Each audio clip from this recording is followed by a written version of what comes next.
हमें क्या करना चाहिए, क्या नहीं करना चाहिए, ये पूरा का पूरा ध्यान रखना है। कर्तव्यमपि कर्तव्यम प्राणे कंटकतेरपि अकर्तव्यमपि अकर्तव्यम प्राणे कंटकतेरपि। करने योग्य जो कार्य है वो अवश्य करना ही चाहिए। प्राण कंटकत हो जाए तो चलता है। अकर्तव्य न कर्तव्यम, अकर्तव्य है उसको कभी नहीं करना चाहिए। प्राण कंटकत, चाहे प्राण जो है वो कंटकत हो जाए, चले जाए। नीतिकारों ने कहा है, इसलिए मनुष्य के अंदर विवेक तो है ही, लेकिन उस विवेक का उपयोग करना है। कहां विवेक से काम करना है, कहां नहीं करना है, इस तरफ ध्यान नहीं दिया तो प्रोग्रेस नहीं हो सकता। कर्तव्य करने के टाइम पर अकर्तव्य कर दिया तो नुकसान। अकर्तव्य है और अकर्तव्य ही करते रहे तो पता नहीं। और कर्तव्य कार्य है उसको तो करना ही चाहिए। तो क्या होगा, आप कभी भी पतन की ओर नहीं जाएंगे। ये तो हमें ध्यान में रखना है कि हमारा जीवन उत्थान की तरफ जा रहा है कि पतन की तरफ जा रहा है। ज्यादा लोग अपने शरीर का दुरुपयोग बहुत करते हैं। अब शरीर की शक्ति तो जितनी है उतनी है, और तुमने उसका ज्यादा से ज्यादा उपयोग कर दिया तो शरीर अवश्य ही जवाब देगा। पांव से जो चलना है, चलना तो जरूर है ही, लेकिन जितना चलना उतना ही चलना, ताकि तुम्हारे घोड़े जो है घिसेंगे नहीं, ग्रीस खत्म नहीं होगा और घोड़ों का दर्द खत्म हो जाए नहीं होगा। वर्तमान में देखा जाता है बहुत से लोग घुटनों के दर्द से पीड़ित है, और एक बार चालू हो गया तो लोग परेशान है, दवाइयां खाते खाते परेशान है। अंत तो कतवा डॉक्टर के पास गए तो डॉक्टर बोलता ऑपरेशन। अगर ऑपरेशन हो गया घुटनों का, फिर आप चेयरमैन बन जाएंगे। जमीन पर बैठते नहीं बनेगा, दोनों पांव अकड़ जाएंगे, कुर्सी पर ही बैठना पड़ेगा। कुर्सी पर बैठना, कुर्सी पर खाना, लेटरिन बाथरूम भी कुर्सी पर ही करना, और पूरा का पूरा ध्यान रखना। एक विशेष जो है आपके जीवन में घटित हो जाएगा। उसके बाद कमर पकड़ता है, दूसरा नंबर कमर का, कमर चली जाती है। कमर से ज्यादा काम ले लिया आपने, कमर चली गई। मन का ये हो जाएगा, स्लिप हो जाएगा, या जो बैठने की स्थान है वो स्लिप हो जाएगी और असह्य पीड़ा होगी, असह्य पीड़ा। इसलिए कमर के दर्द नहीं होना चाहिए, उसका ध्यान रखें। फिर उसके बाद बुढ़ापा जो है ना, वो सिर को पकड़ता है। मतलब आपके सिर के बाल सब काले हो जाते हैं, काले के जो है सफेद हो जाते हैं। उसके बाद दांत पकड़ता है, दांत टूट जाते हैं। उसके बाद आंखें पकड़ता है, आंखों से दिखना कम होते बंद हो जाता है, कांच बंद हो जाता है, आंखों से दिखना बंद हो जाता है, धीरे धीरे अंधा हो जाता है। ये तुम्हारे शरीर की प्रक्रिया जो क्या है, ये बुढ़ापा आने के बाद है, लेकिन वर्तमान में बुढ़ापा नहीं आने के पहले ही शुरू हो जाता है। क्यों? ज्यादा तुमने इसे काम में ले लिया। बहुत से लोग छोटे छोटे बच्चों से लगा करके आंखों पर चश्मा देखने को मिलता है। अरे भाई, चश्मा आने का कुछ समय है, समय के हिसाब से आया, चलो ठीक है, मोतियाबिंद हो जाता है, मोतियाबिंद को ऑपरेशन हो जाता है, आंखों से वापस दिखना, चश्मा लगा लिया, आगे जो भी उसकी प्रक्रिया है वो डॉक्टर के पास कर दिए तो आपकी ज्योति जैसी की जैसी बनी रहती है।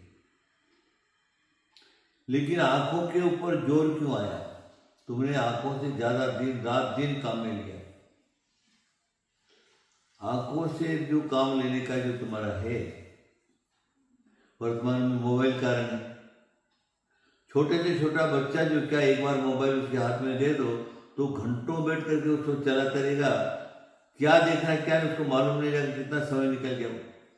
खाना भी छोड़ देगा, पीना भी छोड़ देगा, लेटने वाटर भी छोड़ देगा, स्कूल जाना, पढ़ाई लिखाई सब चौपट कर देगा, लेकिन मोबाइल नहीं छोड़ता। मोबाइल देखना है तो मोबाइल के ऊपर आंखों का जोर ज्यादा पड़ता है। वर्तमान में तो ये 10-20 सालों में तो मोबाइल ने इतना जोर पकड़ा है कि सब सर्वत्र मोबाइल ही मोबाइल दिखाई देता है। किसी के पास एक है, किसी के पास 2 है, किसी के पास 3 है, किसी के पास लाख लाख 1.5 लाख के लिए मोबाइल उनके हाथों में पाए जाते हैं। 5-6 हजार से लगा करके और 1.5 लाख तक के मोबाइल लोगों के हाथ में देखे जाते और रात दिन चालू ही रहता है, चालू ही रहता है। उसका प्रभाव वर्तमान में हमारे साधुओं के ऊपर भी पड़ गया।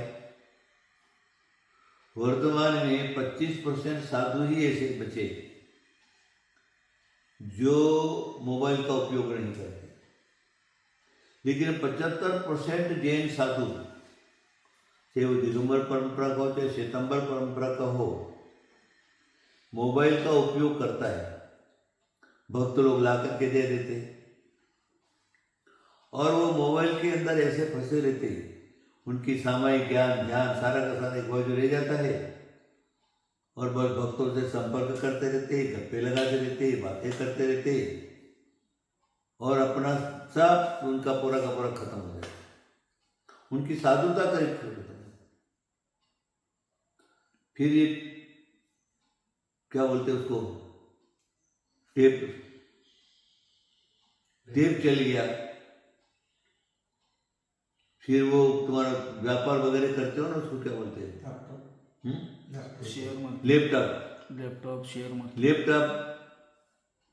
लैपटॉप तो इतना हो गया वर्तमान में, लैपटॉप के बिना काम ही नहीं चलता। बड़े से लगा करके, व्यापारियों से लगा करके रात दिन लैपटॉप में उंगलियां चलती रहती, लेकिन वो सारा का सारा जो उसके आंखों पर जोर पड़ता है। आंखों पर जोर पड़ा तो धीरे धीरे धीरे धीरे जो क्या है, आंखें जवाबदारी देने लगती है, आंखों से दिखना बंद हो जाता है, चश्मे लगाने पड़ते हैं। चश्मे तो छोटे से छोटा बच्चे से लगा करके और जो क्या है बड़े बूढ़े तक चश्मा के बिना काम ही नहीं चलता है। ये सारा का सारा जो है वो हमने अपने शरीर की यंत्रणा बिगाड़ दी। हमारा जो कर्तव्य था उस कर्तव्य से च्युत हो गई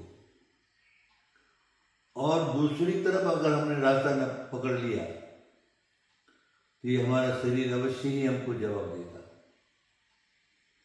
नहीं तो नियम है, थोड़े साल पहले देखा जाता था 60 साल 70 साल के बुढ़े जो है पैदल चलते थे 20-20, 25-30 किलोमीटर, उनको कुछ होता नहीं, कुछ भी खा लेते थे, दांत नहीं जाते थे, चने चबा लेते थे। हमारे पोरपुरिया के पिताजी थे, उनकी करीब 80-85 वर्ष की उम्र थी तो भी चने चबा लेते थे। उनके दांत जो क्या अंतिम तक उनके दांत नहीं गए, अंतिम तक उनकी आंख नहीं गई।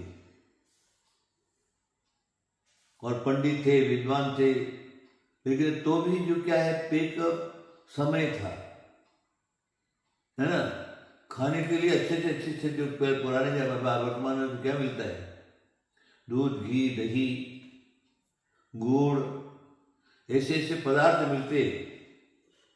जब खाने के लिए बैठ गए एक एक आदमी 10-10, 15-15 लड्डू जो है खा लेते थे, 20-20 पूड़ियाँ खा लेते थे, कुछ नहीं होता था उनको। आज जरा सा हमने खा लिया तो हमारे पेट के अंदर पाचन शक्ति खराब रहती है, हम उसको हजम नहीं कर सकते, एसिडिटी बढ़ जाएगी, गैस बढ़ जाएगा, लीकिंग ज़्यादा हो जाएगा, उल्टियाँ होने लगेगी, मैंने विकार रूप में हो जाता है। तो देखते देखते शरीर की यंत्रणा पूरी की पूरी डाउन होती जा रही है। वो क्यों?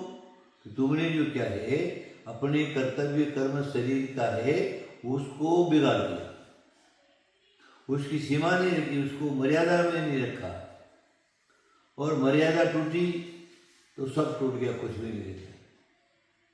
इसलिए हर एक चीज में तुम्हारी मर्यादा तो रहना ही चाहिए। चाल चलन हो, खाना पीना हो, रात्रि की चर्या हो, दिन की चर्या हो, चाहे भोगों का काम हो।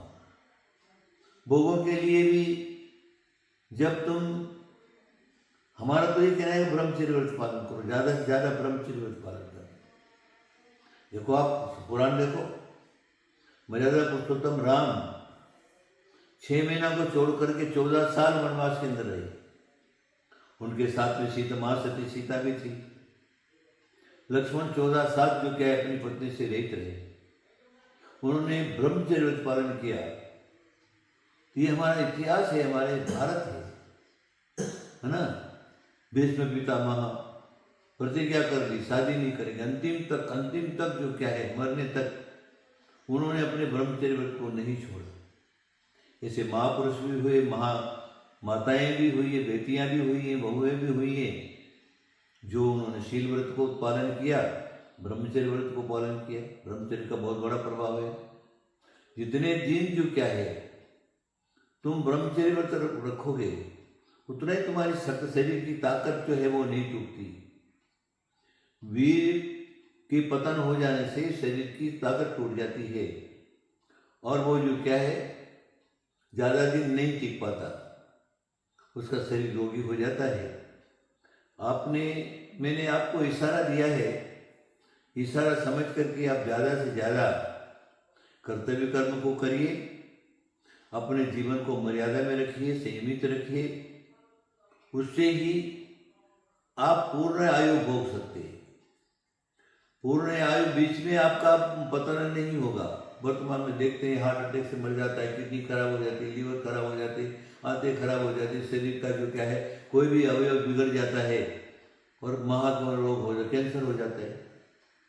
अब कैंसर के कारण आप सब लोग समझते ही हैं, रात दिन बीड़ी, सिगरेट, तंबाकू, पान पुरा, गुटखा, शराब वगैरह इस प्रकार की दुनिया भर का जो व्यसन है वो अपने जीवन में पाल के रखे हैं। तो वो जा करके अगर आपको नरक देखना है, नरक में जीव जो है कैसी यातना भोगता है, वर्तमान में भी नरक है। वो नरक कहाँ? जो कैंसर के जो हॉस्पिटल है उसमें एक बार जा करके आप देखिए तो जिनको कैंसर हो गया है, इस प्रकार के रोगियों की क्या हालत है, क्या उनका शरीर की दुर्दशा है, कितने कष्ट भोग रहे, कितने हालात उनकी खराब है। जब से कैंसर के हॉस्पिटल में जा करके देखिए, आप सोच लीजिए आपने स्वयं ही अपनी मर्यादा और असंयमित जीवन मर्यादा को तोड़ करके असंयमित जीवन बनाया, इसीलिए आपकी इस प्रकार की दशा हुई। कहने का क्या मतलब है, आप जो है अपने कर्तव्य कर्म को कभी मत छोड़िए और अकर्तव्य जो है वो कभी मत करिए।